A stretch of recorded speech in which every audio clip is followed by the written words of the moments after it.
I'm going to ask you an absurd question. Is Mercedes sabotaging Lewis Hamilton? Well, some people actually believe it. But why? What could possibly make them think that way? Well, let's take a look at the facts, and then I'll tell you why I think it's complete nonsense. It's no surprise that Hamilton has been struggling so far this season. Not so much in the points, he's actually only 14 points behind his teammate in the standings, but in qualifying he's now 8-1 down on his teammate, and qualifying's been his main weakness over the past few years. Usually though, he made up for this with very good race pace, but this year he's actually down 6-2 in races against Russell as well. I've excluded Australia as both cars DNF'd, but technically this would be 7-2 to Russell as he was classified higher despite crashing out. What's making people suspicious is actually Lewis himself. His demeanour, the things he's saying and the words he's saying is what's making people think that something's not quite right at Mercedes. That's why people are entertaining these absurd thoughts, regardless of how crazy they are. When being interviewed after the Monaco Grand Prix, this is what Lewis said. "I already know automatically that I'm going to lose 2/10 going into qualifying, and that's definitely frustrating, and it's something I don't really have an answer for at the moment." Now, some people have taken this to mean that Lewis is being hindered in some way, but I actually think the opposite is true. He already said that it would be hard to out-qualify George in Monaco because George had the new front wing and Lewis was still running the old spec. But I don't think this 2/10 comment is really about what's happening at Mercedes or anything like that. I think it's more about him not being able to extract that final 2/10 in qualifying like he used to be able to do and like other cars around him are currently able to do. We also have to take into account that he was less than 3/10 off pole position in Canada. We're at a stage now in Formula One where a lot of these races, qualifying is so close between so many teams. 5-6 years ago, you could maybe give up a 1/10.5 and he'd still be on pole. Now, you give up a 1/10.5 and it could be the difference between being 3rd and 8th. It's incredibly tight.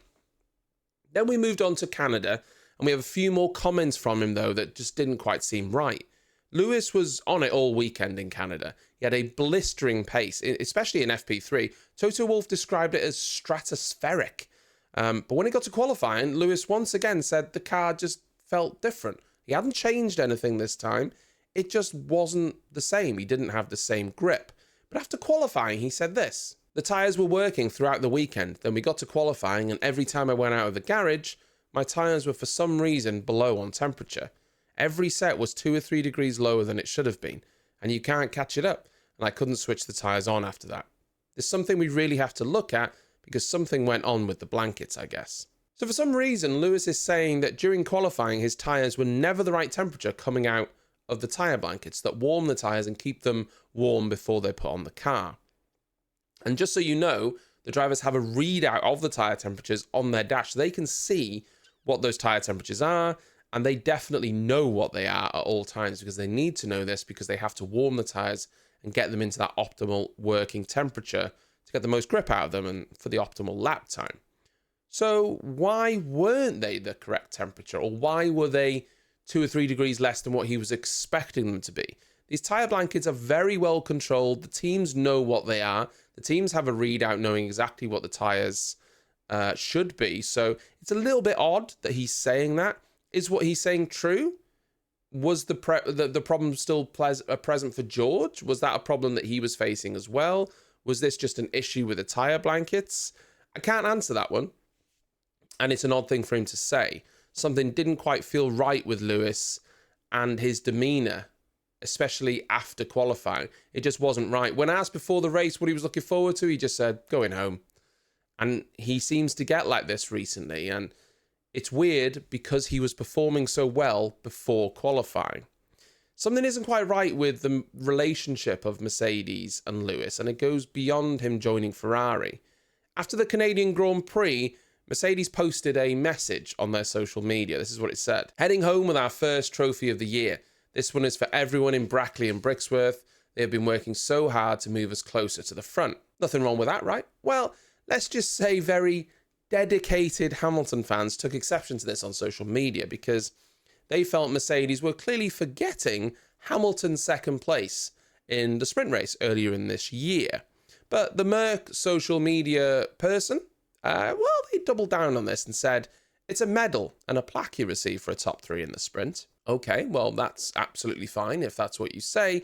The problem is, they forgot what they posted earlier in the year when Lewis did get second place in the sprint, saying, bringing home the first trophy of the season after Hamilton's second place in the sprint. They then felt the need to clarify their stance and backtrack, or the Mercedes did, saying, oh yeah, sorry, this was our bad. It's our second trophy, our mistake. Which is weird considering they'd already pushed the narrative that no, that wasn't a trophy. All very, very weird, very messy, but nothing, I don't think, that links towards some sort of conspiracy. There are reports that Toto Wolff is becoming a little tired of Hamilton repeatedly pushing these seeds of doubt regarding the treatment of himself and Russell, especially along the lines of Russell getting preferential treatment. They're only small little remarks, small little phrases, but they do add up. He's never actually said it, but there's just little things that he's saying that are suggesting it without actually saying it. Ultimately, Hamilton hasn't performed to the standard he's capable of so far this season. He knows that. He said after Canada that he was well below par, especially in the race. He made a couple of mistakes. So did George. Even Max Verstappen went off the track. So, it happens. There have been hints of his pace, especially in the race. His race pace is still good. There was moments in Canada where his race pace was fantastic. He had a lot of time to gain on those cars ahead, and he did do it. But there is a problem here, isn't there? He seems a little bit down. Russell is definitely getting the better of him in qualifying, and that's where he needs to improve. For the record, I don't believe there's any sort of conspiracy against him. I don't believe Mercedes are working against him. Why would they? First of all, they would be ruining a very good chance of earning points for the team. And the Constructors' Championship is incredibly important. And what other purpose would they have? To build up George Russell? I don't really think Mercedes need to do that, and I don't think George needs it either. Plus, the risk of sabotaging a driver to the extent that people online are claiming is happening. Some people think, they're intentionally lowering the temperatures on his tyres before he goes out. The risk of sabotaging a driver to that extent and then it becoming public knowledge is a scandal that I don't think would be possible to return from, especially when that driver is someone who has 7 world titles and has had immense success with you. Sadly, diehard fans will take interviews, tweets, body language. They'll take things completely out of context and twist them either in favour of Lewis Hamilton or to say that he's being mistreated. And this is a case for all fans of all drivers and celebrities. This happens across the lines. But they'll push their narrative, and even when common sense is standing them in the face and there is a brick wall of facts, they will break through that brick wall and once again push forward their narrative. Listen, Hamilton isn't being sabotaged. He's not having a great season, and people are saying he's washed. Let's not forget, he had a brilliant season last year. Let's not get carried away with sabotage remarks. Let's just use our brains, okay? There's a long, long season. We're barely getting started. He'll figure it out. And for his own sake, I hope it's soon. Thanks for watching. I'll see you next time.